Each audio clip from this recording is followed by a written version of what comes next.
Yeah, so some words about the agenda.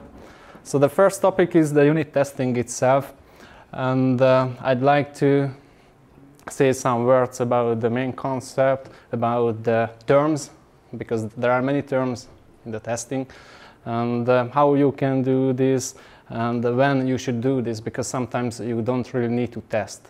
I mean, in many cases, you must do that, but sometimes it's not necessary, so we'll see that. Then I'm going to talk about an approach that's from the testing itself. And I mean, this is my favorite approach, so I hope you welcome it, and I'm happy to talk about it. And after we discussed it, so by the time we know what's the testing, how we can do this, and when we should that, even we know about approaches, about testing, then we are going to check out some tools, open source tools in the JavaScript world that you can use for testing. And if everything prepared, then live coding, because there is no presentation without live coding. So believe me, it's going to be good. We are going to create an application. It's a pet adoption app.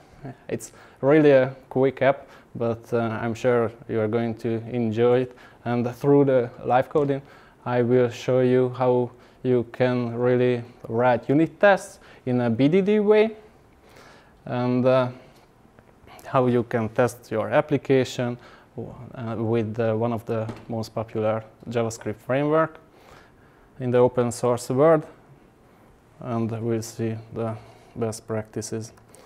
So if you are ready, then let's start it. First, what's unit testing? What's unit? Yeah. So the unit, you need to imagine the unit as this puzzle, one piece of the puzzle. So the unit is the atomic component of your application. So imagine your application, you have a huge application, you have front and back end, many services, cloud service, this service, that service. But the unit is only one atomic component. It means that if you are OOP guy, then if you have a class, unit is a method, only one method. And you need to test only this method. And if this method has any dependencies, like you see, like the red one has the blue, green, yellow, then because you want to test only one unit of your application, you need to make sure this puzzle piece doesn't depend on these other pieces. So you need to mock it. Mocks means like you need to use test doubles. Yeah, we have many terms in unit testing, but I'm going to introduce all of them. So there are test doubles like mocks, fakes, stubs, and spies, and you need to use them to avoid of the dependencies, because the problem of the dependencies is like if you have an application, you want to test it deterministic way. So let's say that you test it one time, the test work, all of the tests work, yeah, then you finish your project, you give it to the project owner, like, okay, I finished the project, and he runs the application and it doesn't work. Why? Because maybe your unit test had some dependencies, and for example, the database, the green one, is down, so that's why your test doesn't work. The unit test was designed for making the application doing the defined outcome. It means that if there's a specification, your application always needs to work there, work like that. But sometimes, you know, you need to do some changes. Let's say that, for example, the goal of the project changed. You need to rewrite that part of the project. So you rewrite some components. These components separately are units. But let's say that one component changed, the other components have reference to this component, but because you change this component because of the change request, maybe the other components are broken as well. So the unit test, if you do unit testing, you will immediately see it. You will immediately see if because of the last change, the application is broken. Let me drink a little.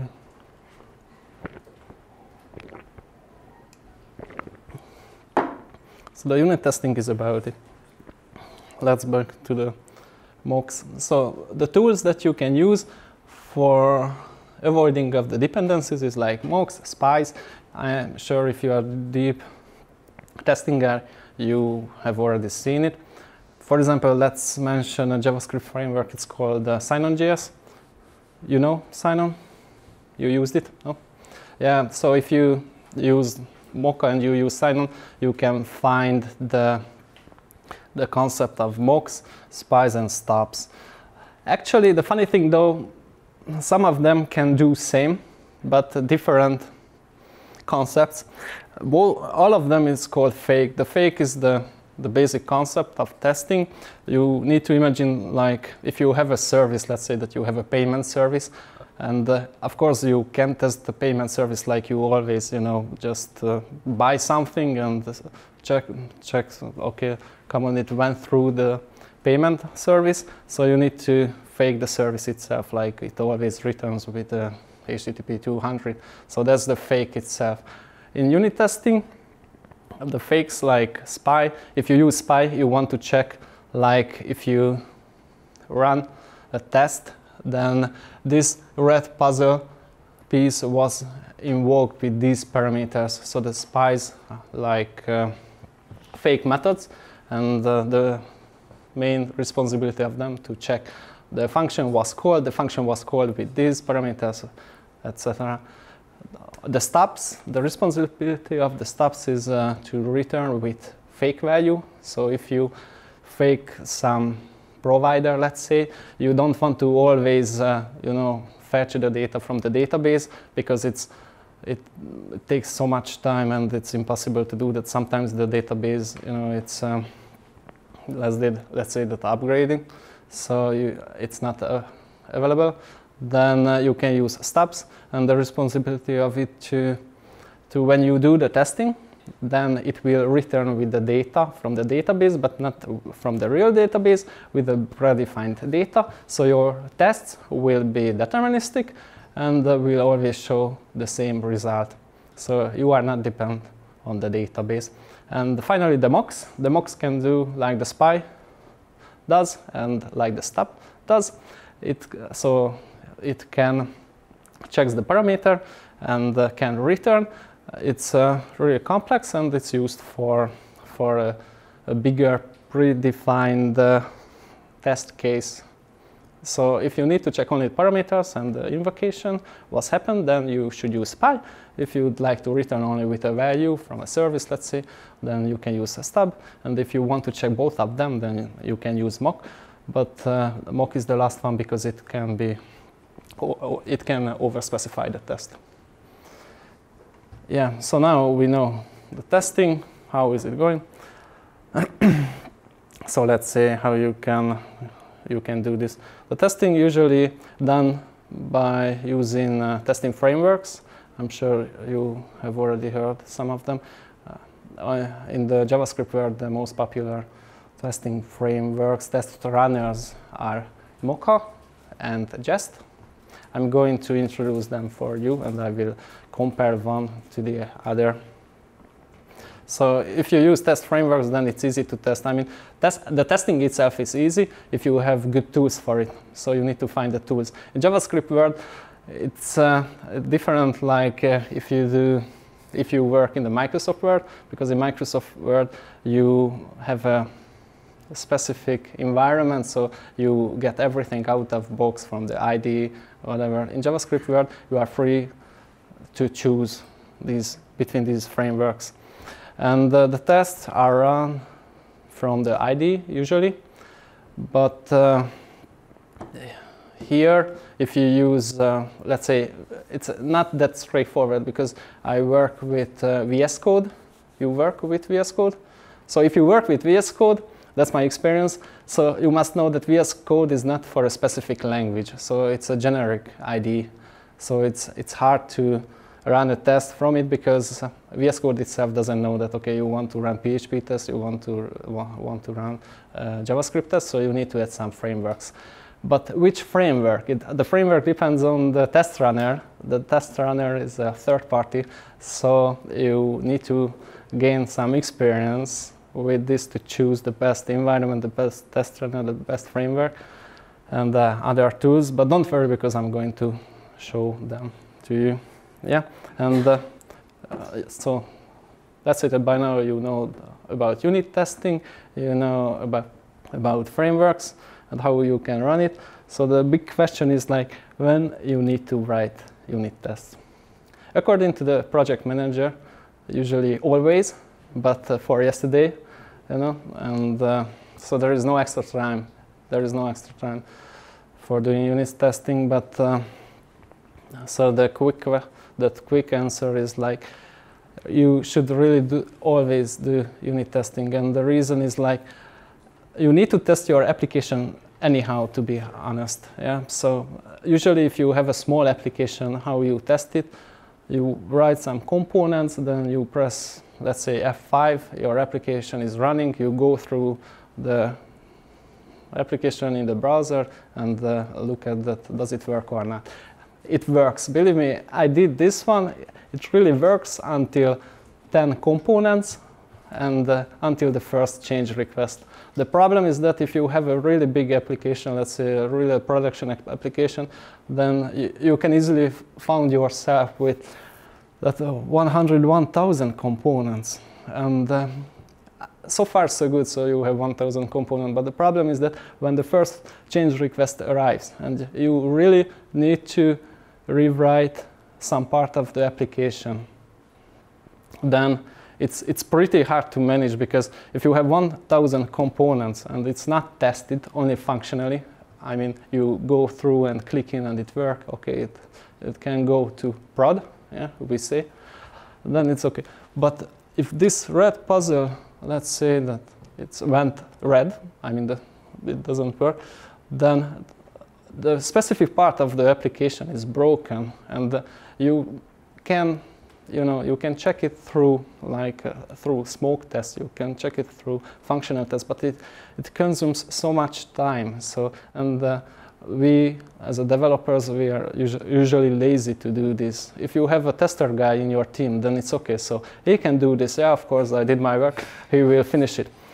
Yeah, but it shouldn't work like this way, because that guy is busy as well, because on this planet everybody is busy nowadays. So if you do unit testing, then if you change something and this red puzzle piece would break the blue one and the other ones, then the unit test would reflect it to it immediately. So you would get a feedback immediately. You can fix it, and then you can send it to the CI if you use any continuous integration.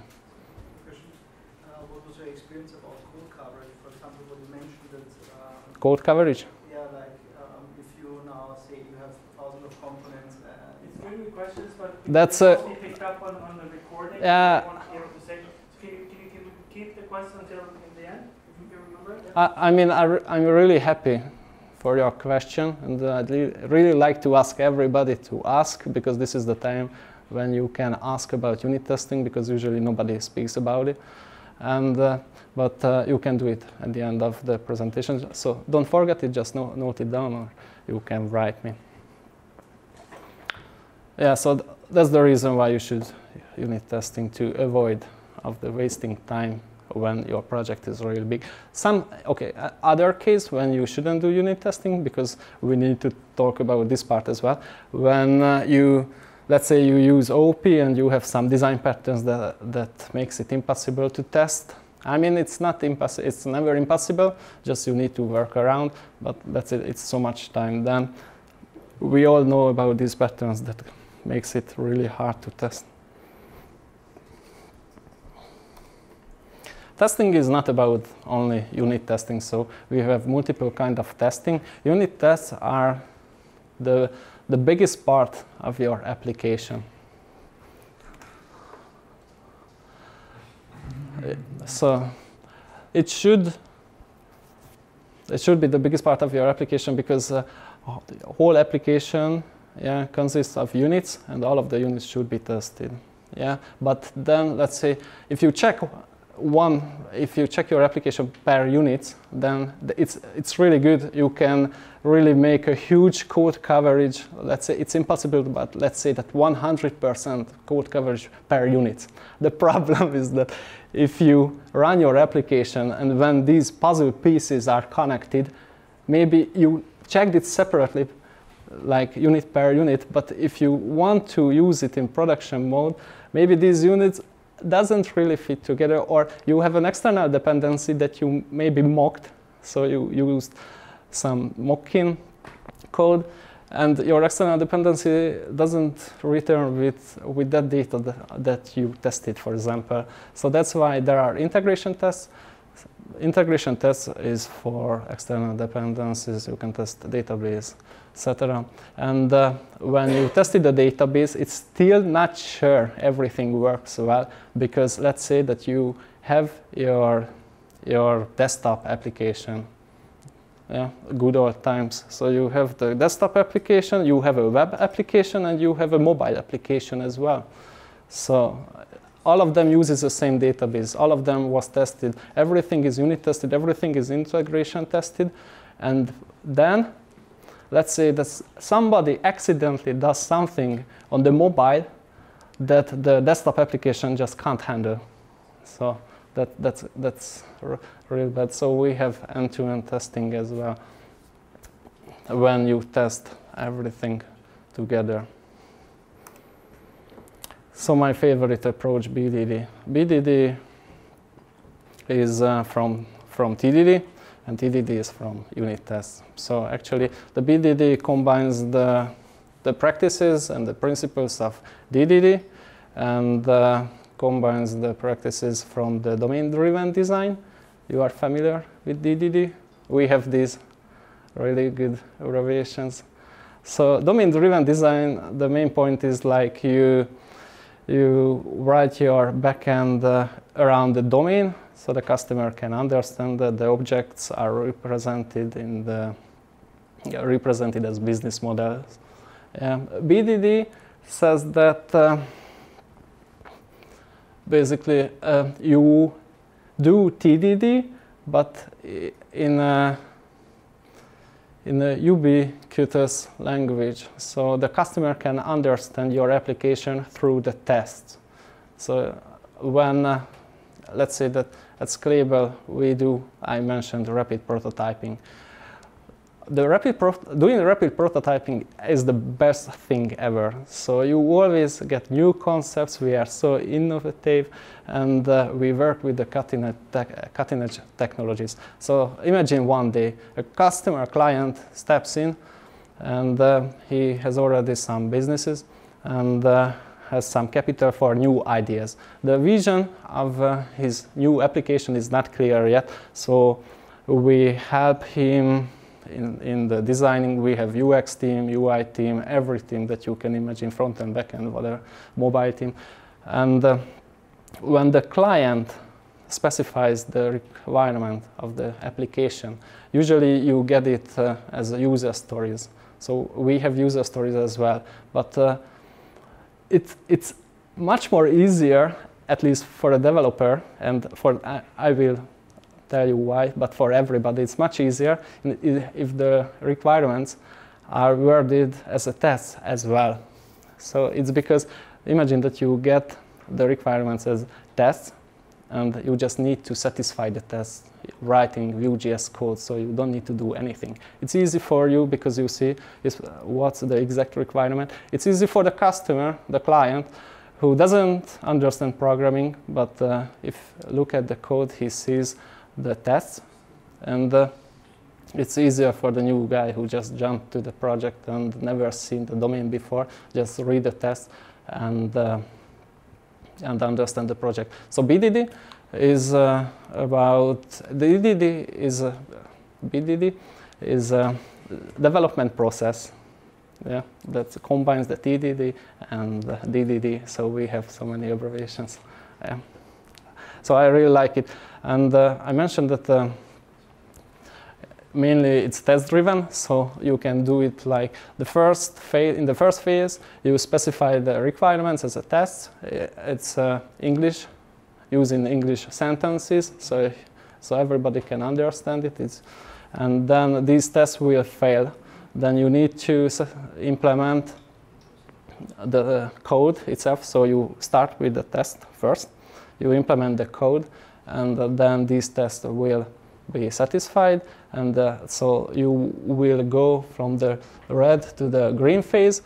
And then the gray phase is the refactoring phase, because there are more approaches here as well, I mean inside the BDD, and sometimes you do it quick and dirty, sometimes you aren't gonna need it, so it's really up to these methodologies. So the gray phase is for the refactoring. Yes, so let's jump into the JS world.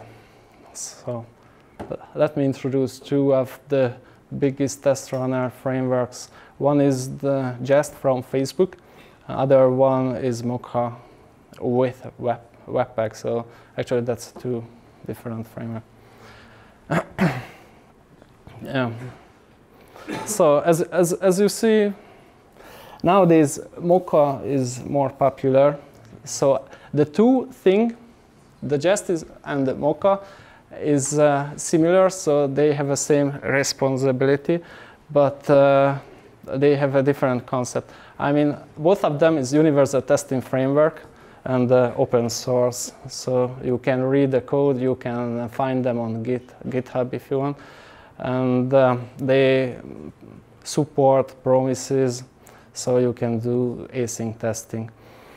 The difference, by the way, is like just arrives out of box, so you don't need to do anything. Everything is in Jest that I've mentioned in this presentation: the mock-in, the spice, stubs, everything, the assert library that you can imagine in Jest.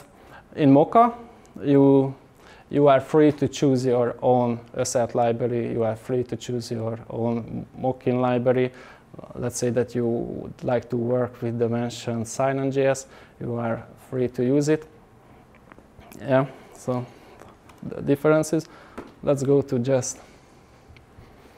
If you look at the website of Jest, you must see these 3 points here.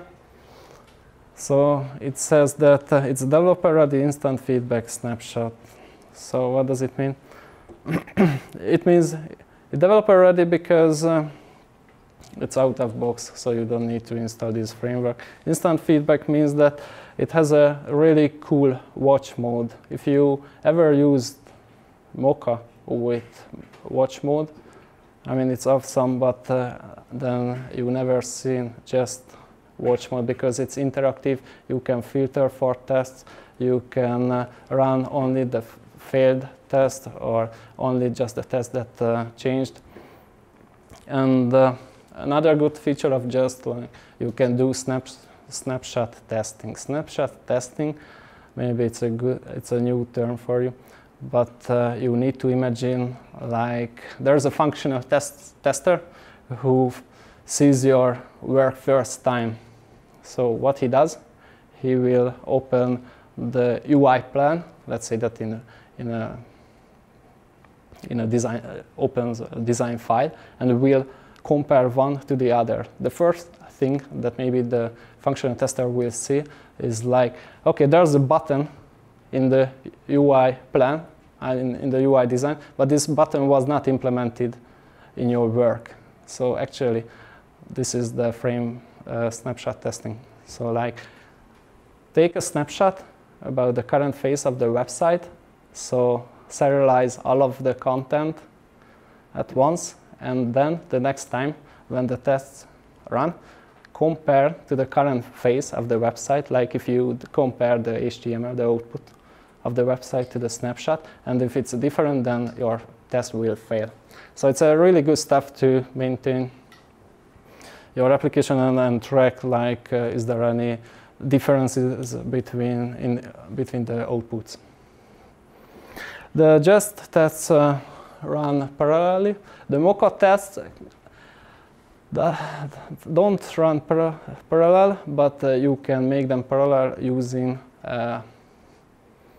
npm module, of course. So that's what I'm saying. That's the main differences between the two ideas. Like in Jest, everything is inside. In Mocha, you need to add packages. So if you are a Linux guy, you are used to doing it. But if you are from the other side, maybe you would like to work with a tool that's out of box because you had to finish your application yesterday and you just don't have time to check out the latest packages. Other good thing, I've already talked about it, the mocking. So we saw this puzzle, we understand that like dependencies are not really good because if you work in a team and somebody, let's say, that make a mistake in one package, maybe your whole work will break if your work depends on this package. So if it's really good to do mocking, and Jest does it automatically.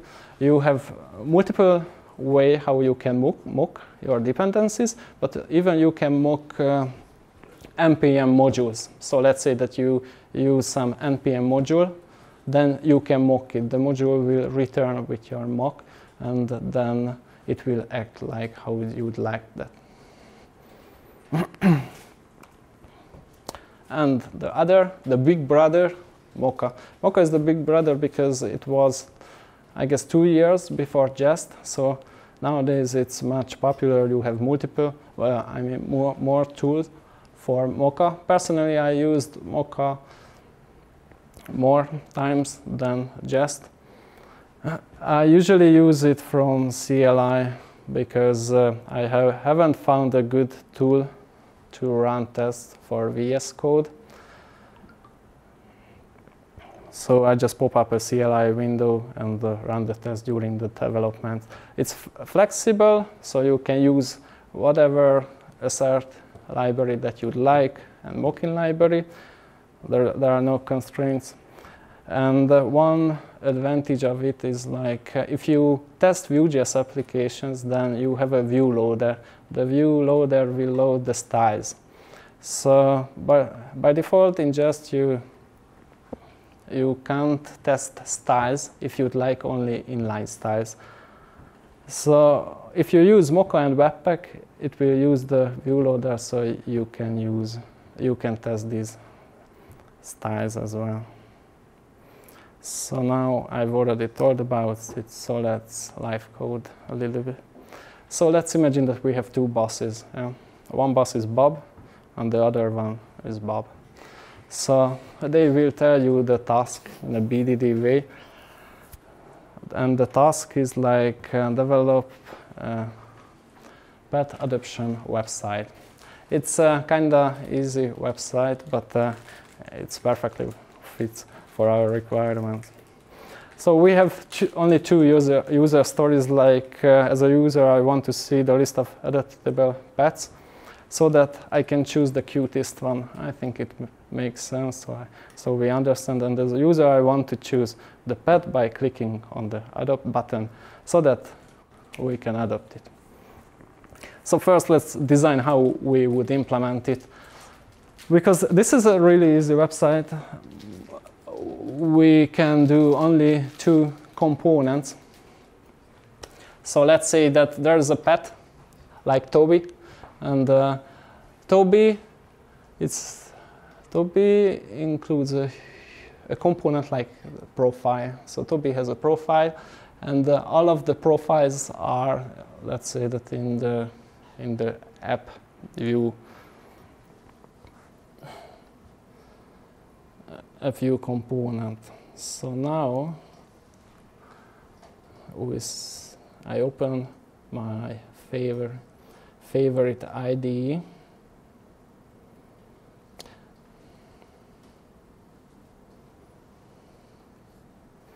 You see? And the first thing that I do is increasing the font size.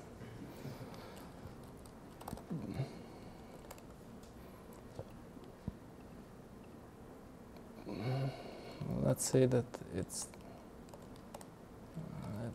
let's say it's double. It's good. Can you see it in the back? I mean, maybe it's too big.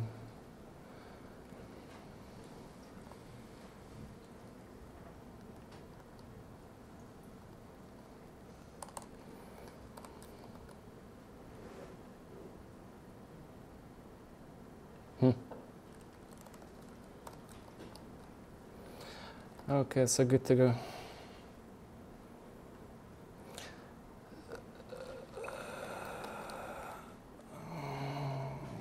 Another thing.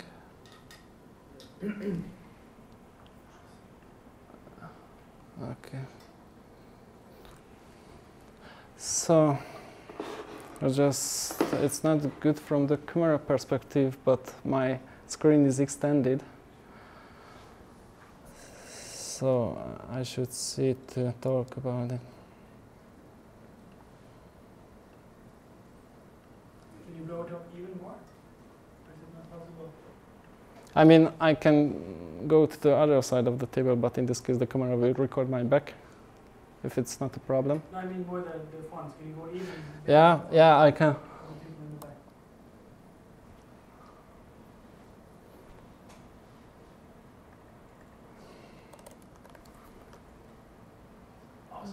Also, okay.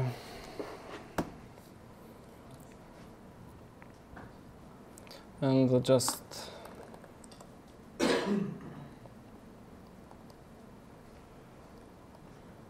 okay, display mirror, and you see my screen. Okay, so this is the best in live coding. This part I hope you enjoy. But now we are ready to go. Yeah, so to make it easier, I have already written the application that we saw.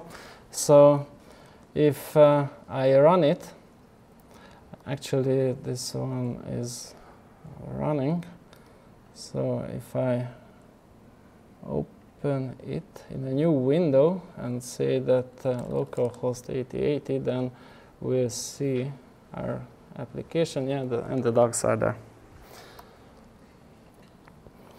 So the first component, I mean, this is the structure that we use. So source, and you can find the global components in the root of the source folder. And you can see I have a button component, a profile component, and the app component. So the application consists of 3 components.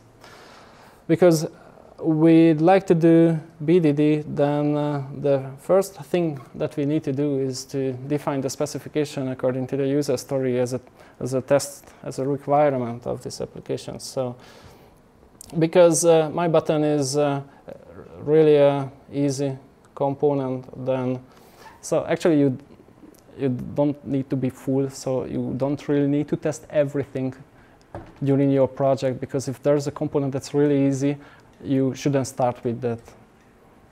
But the profile component is more complex because it uses the button component. So this one is the this one. Okay. So this one is a profile here. This one is the button, and this one is the app. Yeah. So I'm going to use Jest to show it. The first thing, if you would like to use Jest because it's out of box and you don't need to configure it, that's the benefit of it, yeah, compared to Mocha, because in Mocha you need to update all of the packages, you need to install them, you need to configure them. So using Jest, you can install only Jest, then you can configure it in the package.js here. So as you see, I mean, you can use an external file as well, but it was easier to do this here. So these are the test files that it will include. Let me introduce the config properties. The module name mapper, because I use a package that imports an image in the profile view, you see.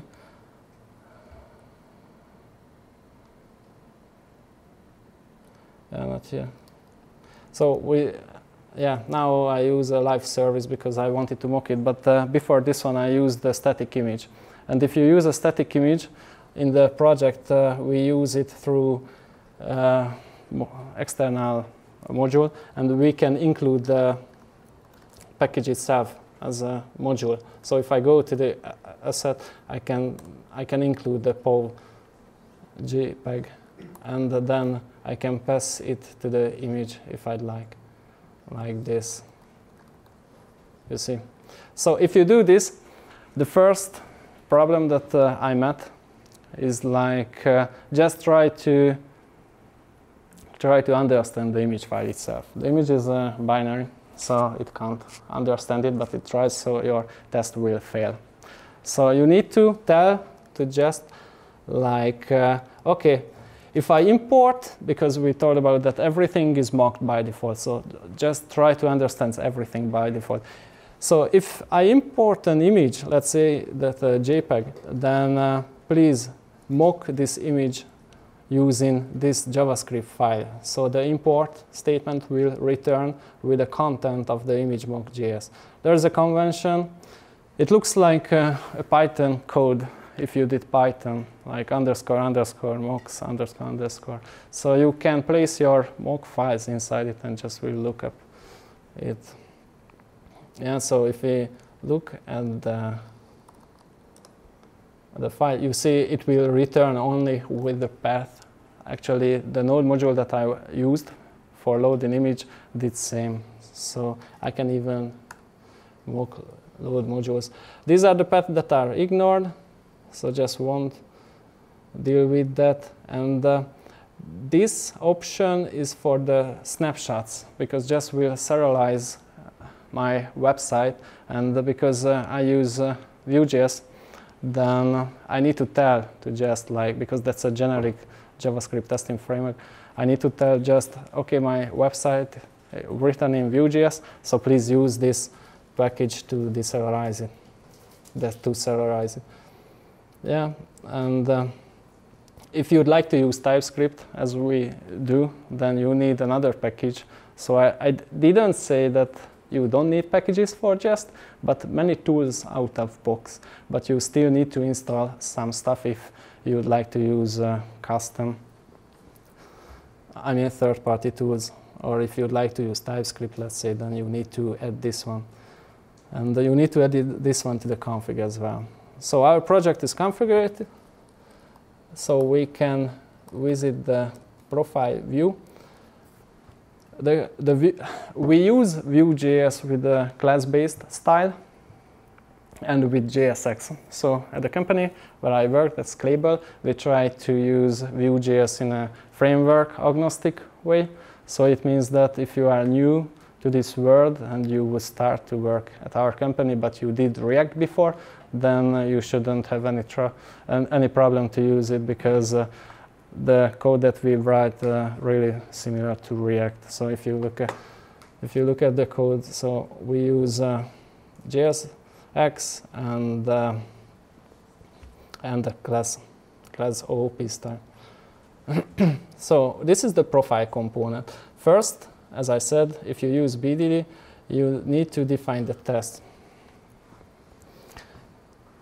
So the Jest style tests are really similar to Mocha. So if you used Mocha and you'd like to change to Jest or in the opposite way, you must be really familiar, because we have same functions like describe and it. We do BDD style, so the test is defined in the natural language, like it should show the path name.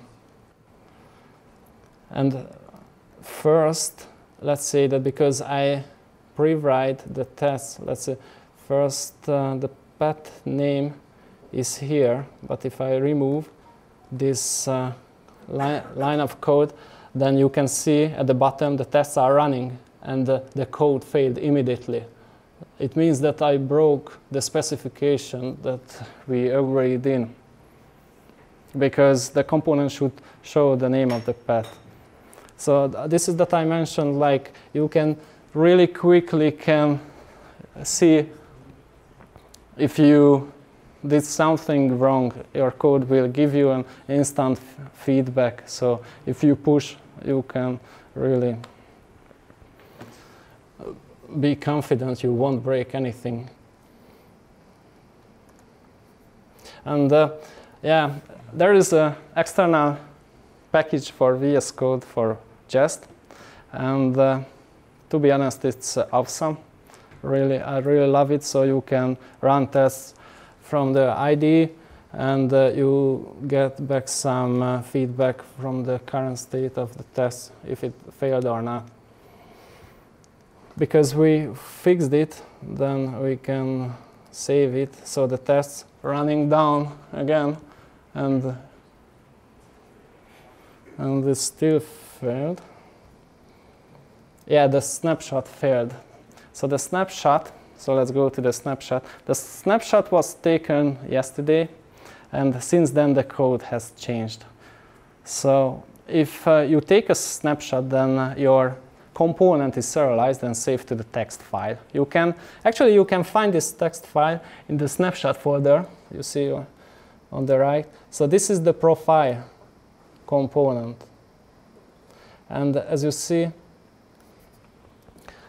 this is a plain HTML file, and the output of the Vue.js component was serialized here.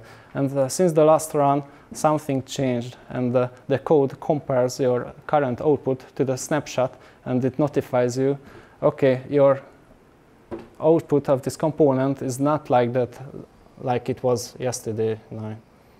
And why is it not like that? So let's look at the code. It says that it looks like in Git, you see, it says that, okay, there is a source, something like this. Okay, so I removed this one, added this one. So I updated the code. What I can do, let's say that I agree with these changes because it was my task to do this. So the thing that I can do, because the watch of Jest is interactive, I can press W, and I can say that with the U key, like, okay, I did it.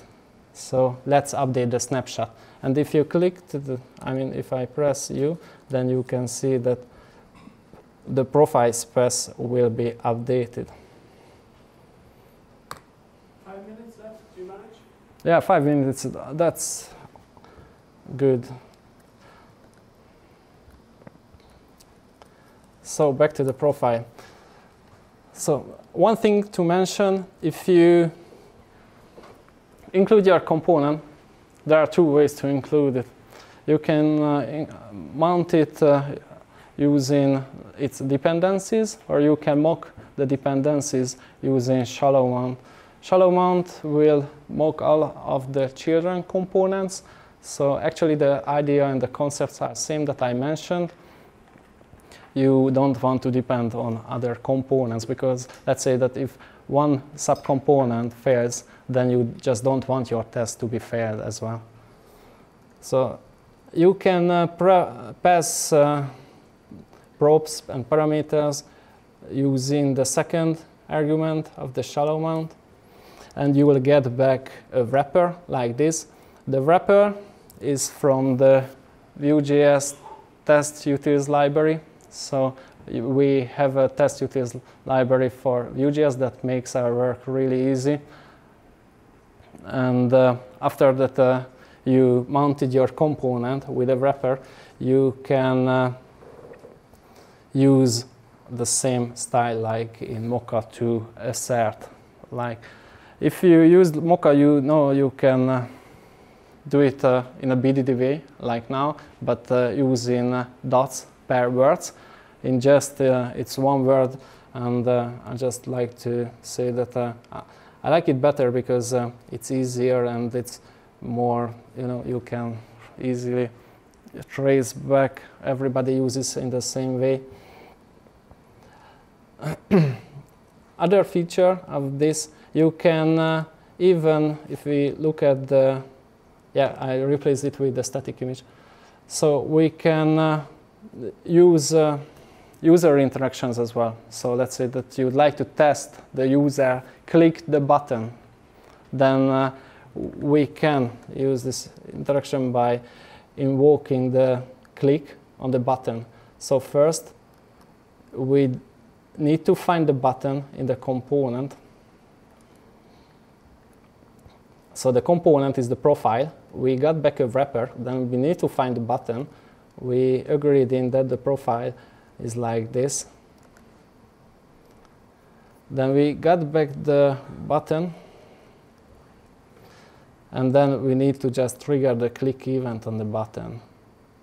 And then we need to check that the internal state has changed, because the profile has an internal field like has adapted, and it will toggled when you triggered the event, you see here. So it means that if you trigger the event, then you can check the state. Actually, this error was fixed, but sometimes VS Code just doesn't reflect immediately. Yes, so this is how you can do snapshot testing. It's really easy. The first time it will generate the file, then you need to update it from the CLI.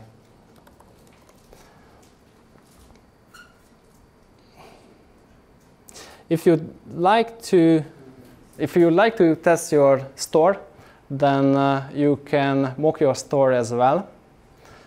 The thing that you can do, like you don't want to add your mock to the global Vue.js instance if you run your test. So every time you create a view, you can create a local view, and then you can pass the store only to the local instance. That's how you can separate the instances.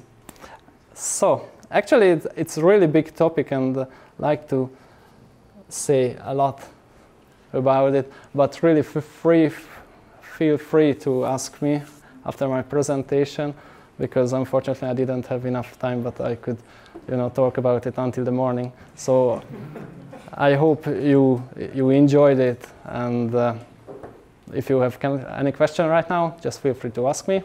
Well, then